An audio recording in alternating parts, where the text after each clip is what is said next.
Okay. Assalamualaikum warahmatullahi wabarakatuh. And welcome everybody to the recorded and online session for REV212. So today's lecture topic will be regarding market segmentation, targeting, and also positioning.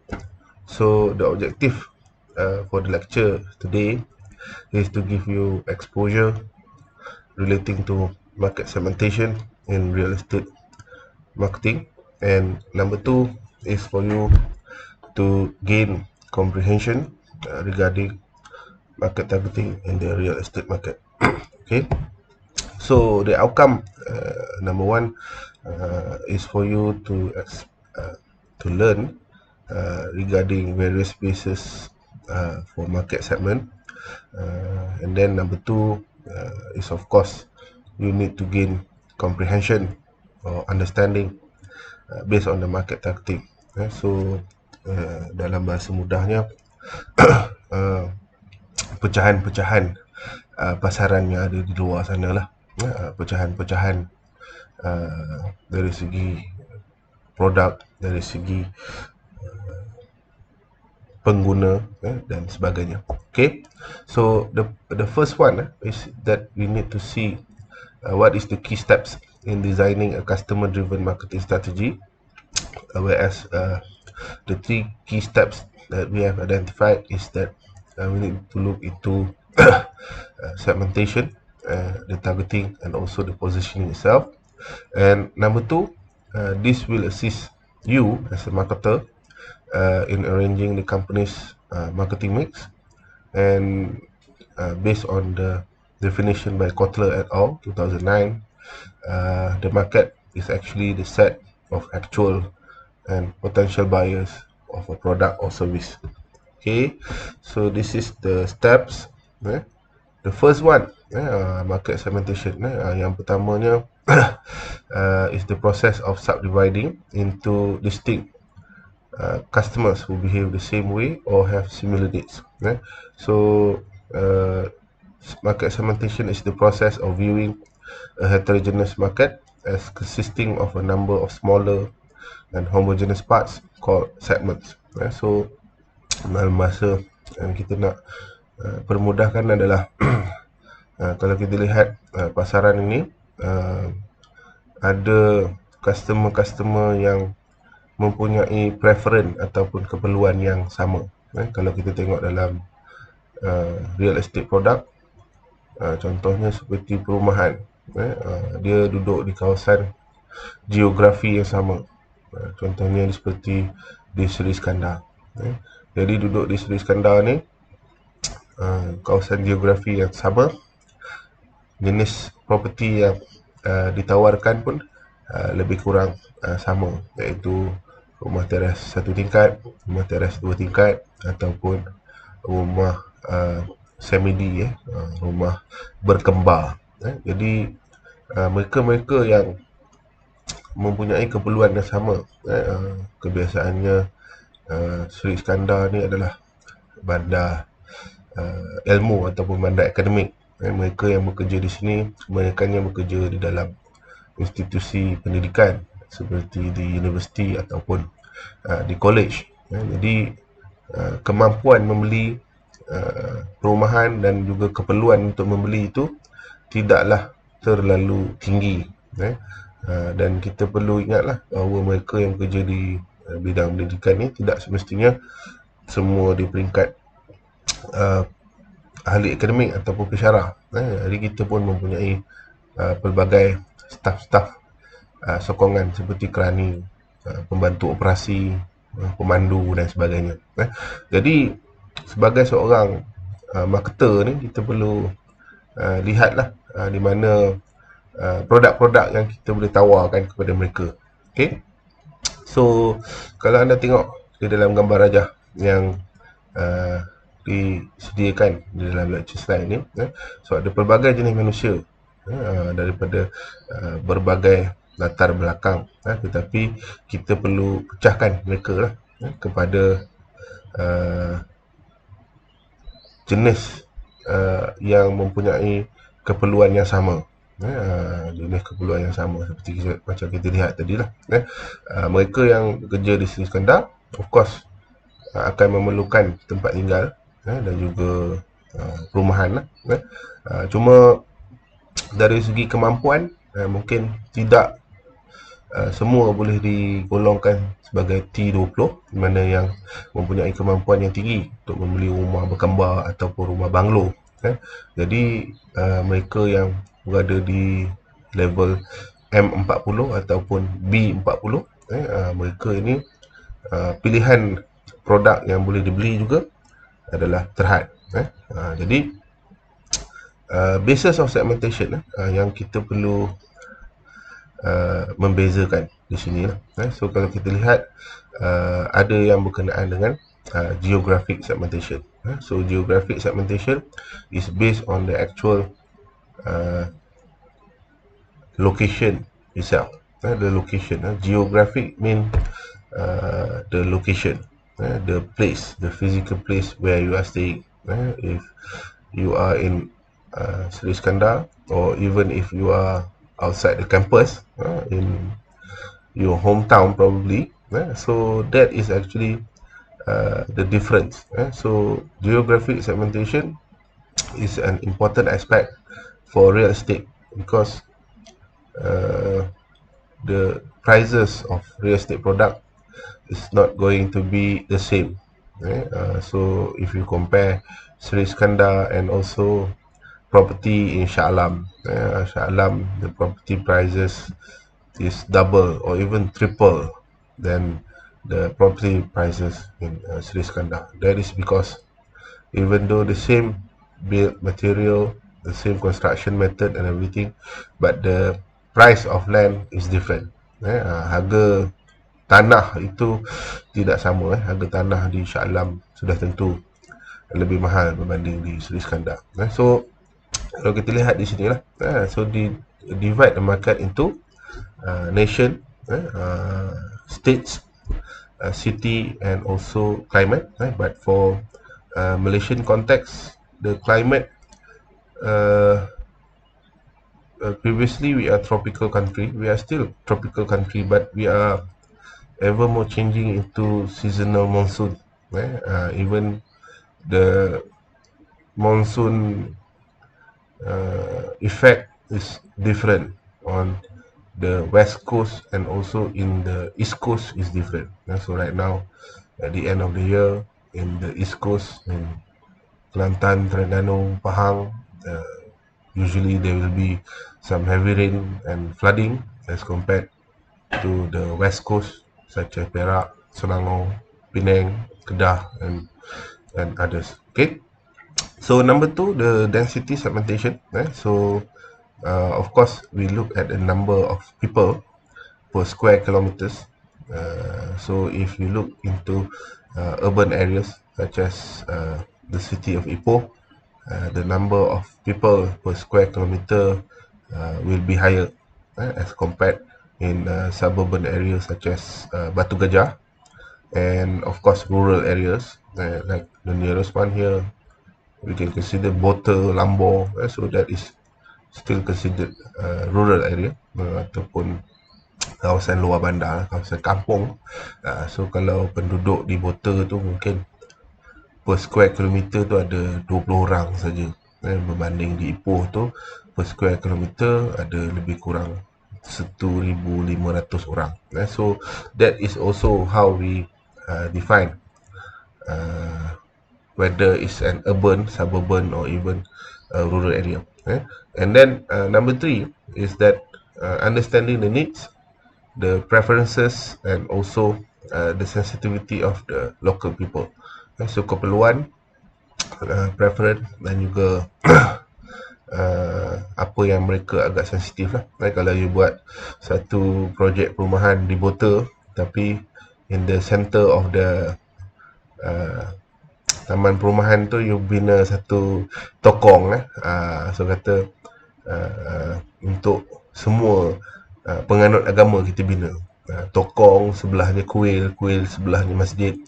Jadi memanglah you nampak melakukan satu benda yang baik lah, kerana you buat semua rumah ibadat dalam satu projek perumahan, tapi you tidak mengambil kira sensitiviti penganut-penganut agama inilah, diletakkan bersebelahan betul-betul. You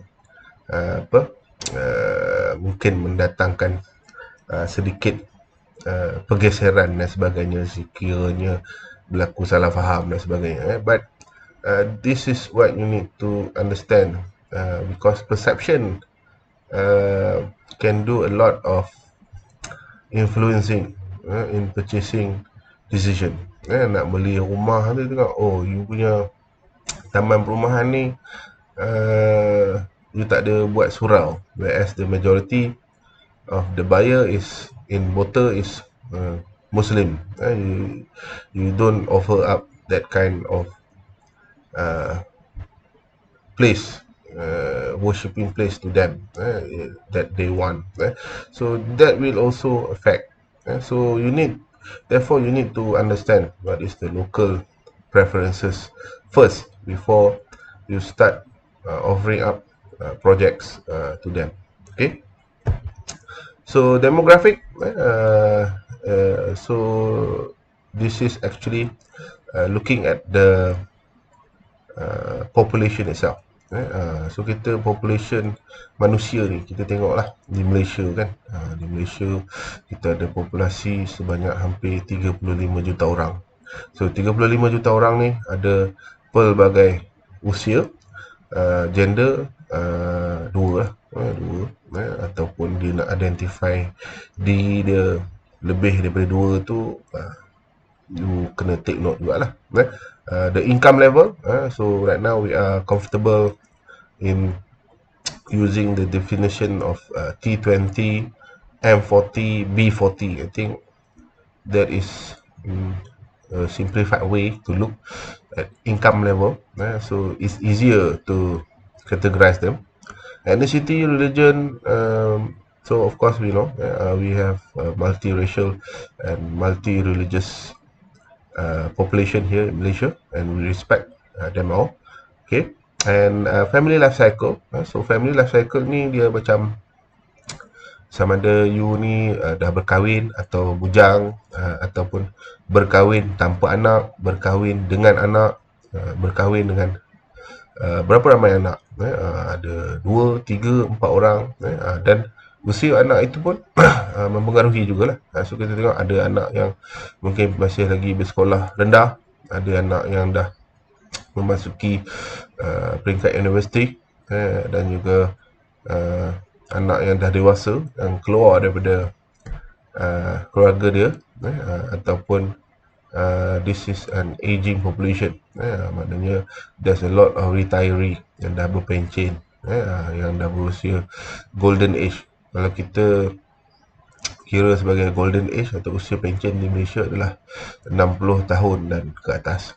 So ini adalah definisi dia, family life cycle. So you can see dia category: single, young, newly married, divorced without children, full nest 1, arrival of first child, full nest 2, youngest child not less than 6 years old.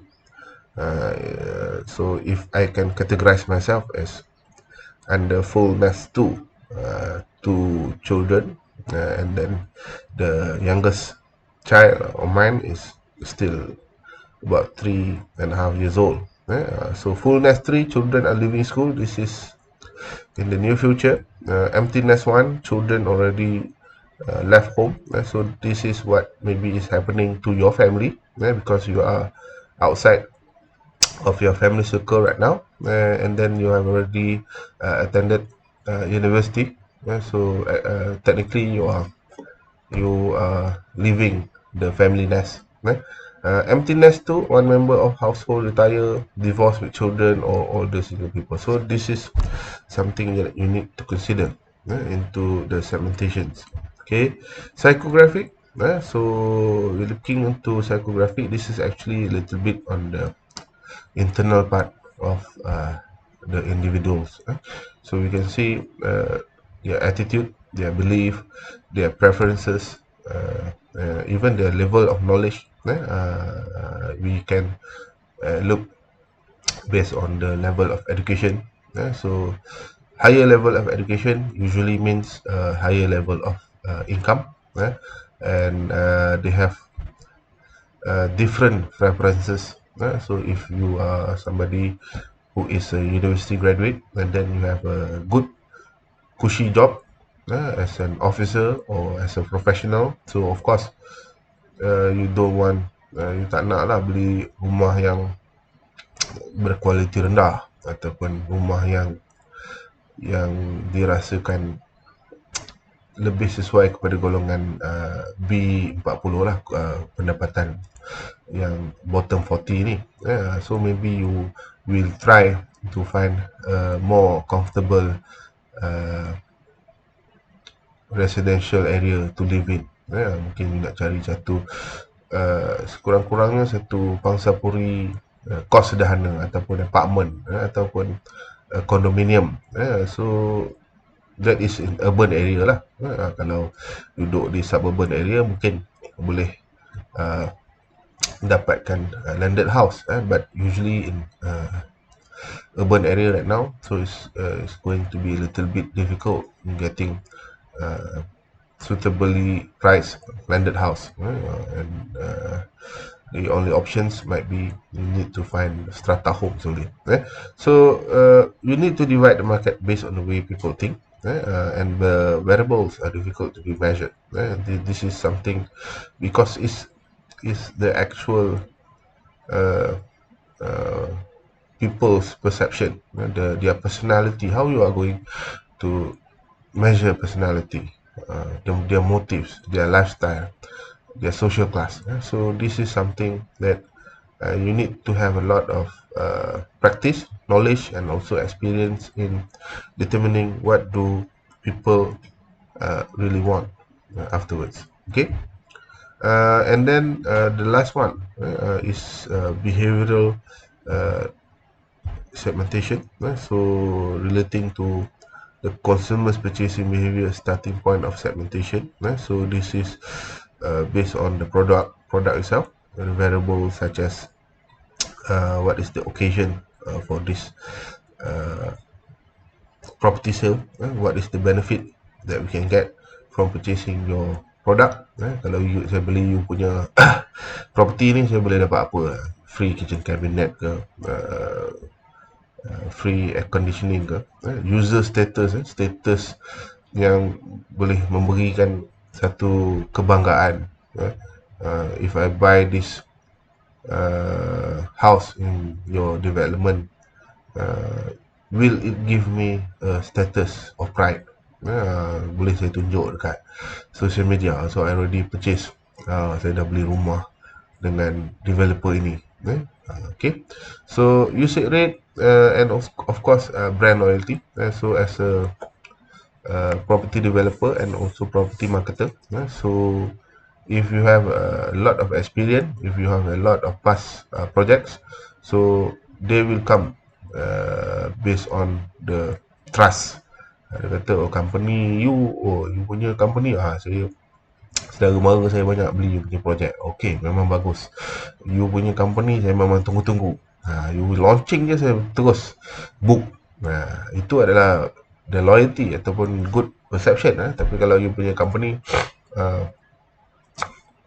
dia dapat bad review, review yang tak berapa baik, and then of course people don't want to be involved in your company anymore. You bagilah discount, promotion macam mana pun, but I don't think you will provide a good quality punya development. Okay.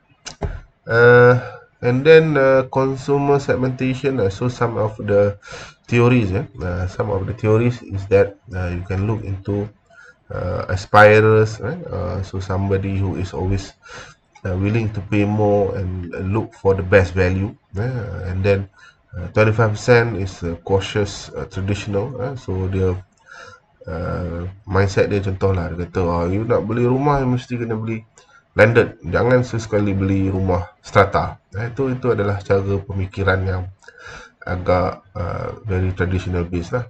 If you are living in urban area, so how you are going to purchase affordable landed houses in bandar-bandar besar kan.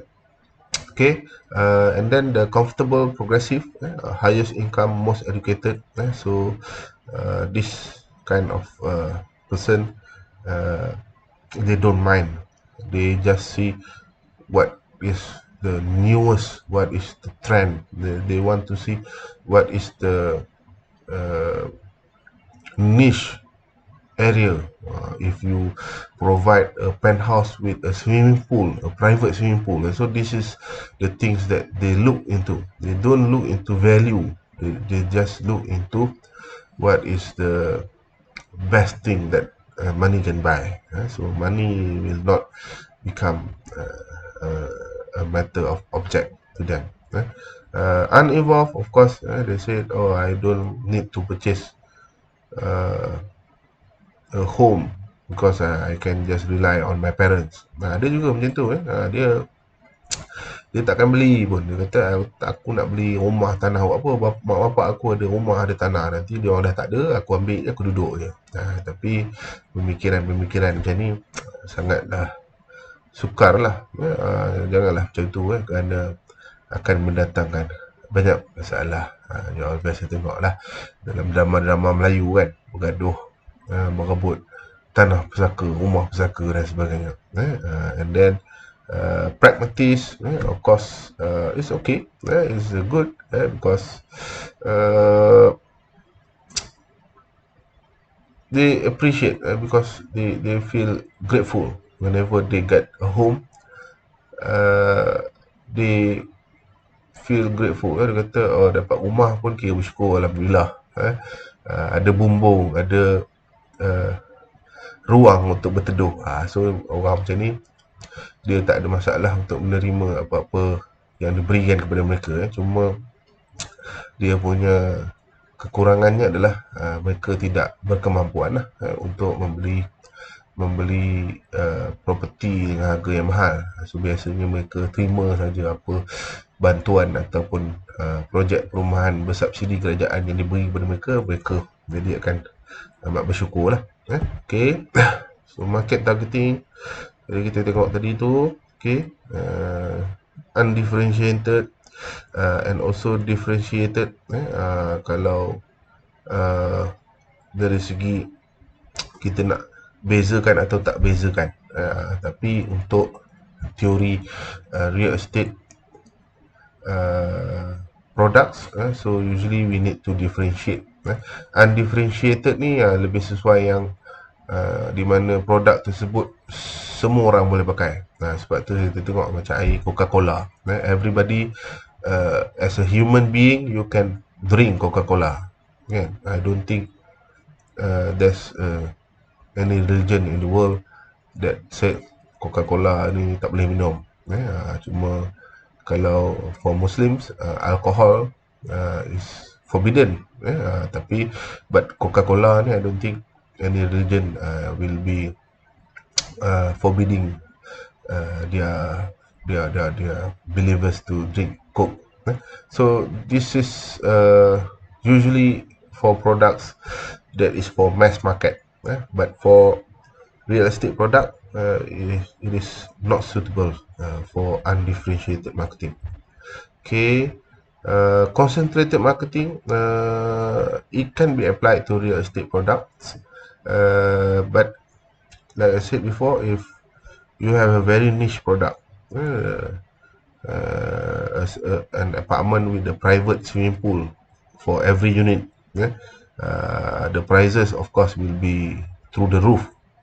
Akan jadi sangat mahal lah, mungkin 2 juta 3 juta ringgit. So it's a very small market that can purchase this product. So it's the same juga lah macam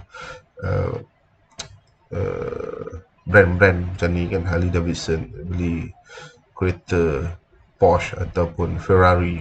So not everybody can afford to purchase this kind of niche products. So this is actually a little bit harder to find the market. But if you can get the target market for this niche products, so of course you can generate a lot of profit for you and your company. Okay. So this is some of the strategy. How you are going to position the product itself, the battle for customers mind, and then you need to persuade the purchasers to purchase your products. Okay. Some of the strategies that you can use, what is the benefit of the product, the price and the quality, and then the pride of living, eco world, living in the best housing area in the neighborhood. So you can use this as a sentiment to invoke people to purchase your product. So kalau you beli dengan kita, kita adalah the number one property developer in Perak. So you are guaranteed to get a good quality real estate product. So this is how you can persuade people. So eventually the objective and the goal is that for you to persuade people, persuade people to get into and purchase what you are offering to them. Okay. Communicate and deliver chosen position. You need to have a plan, and then you need to be patient also, because sometimes it will take a lot of resources, energy, and also your time in persuading people. Okay. So this is also a theory how you are going to concentrate on the target market based on the 4 P's: product, price, promotion, and also the actual place. Okay. Repositioning, if the actual strategy does not yield any result, so you need to change the way and the direction of the marketing. And as a summary, so it is important to understand various segmentation available inside the market. This is due to people have different age, chasing power, and different preferences. So as a marketer, you need to identify them and provide products that suits their needs and also wants. Sebab tu secara summary ni kita kena tengok lah, kalau you beroperasi di negeri Perak, and then you have a land in Bota, and then you want to develop a residential project in Bota, and then you want to sell the project in Bota. So you need to find out what is the people of Bota actually want, what is their preferences, who is the people that have purchasing power in Bota. So kalau you offer up the wrong project, you buat satu project service condominium, service condo dekat service apartment dekat Bota, setinggi 30 tingkat. So I can't see the product will be matching with the actual need of the people living there. So more suitable maybe Bota is a rural area, single story terrace houses, or even semi-D, but maybe you need to get buyer outside from Bota. You need to promote to them that living in Bota is like a retirement home, so you can retire and live comfortably in Bota, because Bota is still undeveloped. There's a lot of greenery, so that kind of idea, or even that kind of strategy may work well wonders. I've seen this kind of strategy can be quite successful, such as SAMW property in Negeri Sembilan. They have a project called Planters Heaven. Planters Heaven ni dia sebenarnya adalah dusun buah-buahan, tapi SAMW beli keseluruhan dusun buah-buahan sebesar 1,000 ekar ni, and then dia jual lot-lot banglo bersama dengan pokok buah-buahan sekali. So it gives a good strategy in identifying people, especially that are nearing their retirement age, dah nak dekat-dekat pencen kan. Dia kata, oh beli rumah banglo ni harga 800,000, dapat pokok durian 2 biji. Oh, dapat rumah banglo, dapat tanah, dapat pokok durian. Oh, okey, cukup lah kan. So that kind of strategy can be successful, and actually can be emulated elsewhere, but seldomly being done. Jarang jarang lah nak dilakukan, kerana untuk buat projek macam Planters Heaven dekat Negeri Sembilan tu, dia memerlukan effort dan juga komitmen marketing yang tinggi lah, because the actual target market tu can be like a niche market yang betul-betul niche lah. So what developers usually do right now, they try to get as large as possible the target market first, and then this is to reduce the cost of property overhang. Property overhang maksudnya property tersebut tidak terjual lah. So this is something that you also need to understand. Okay, so I hope that will be something that you can comprehend, and then we can continue on our lecture afterwards. Okay, so thank you very much. Sekian, wabillahi taufiq hidayah. Assalamualaikum warahmatullahi wabarakatuh.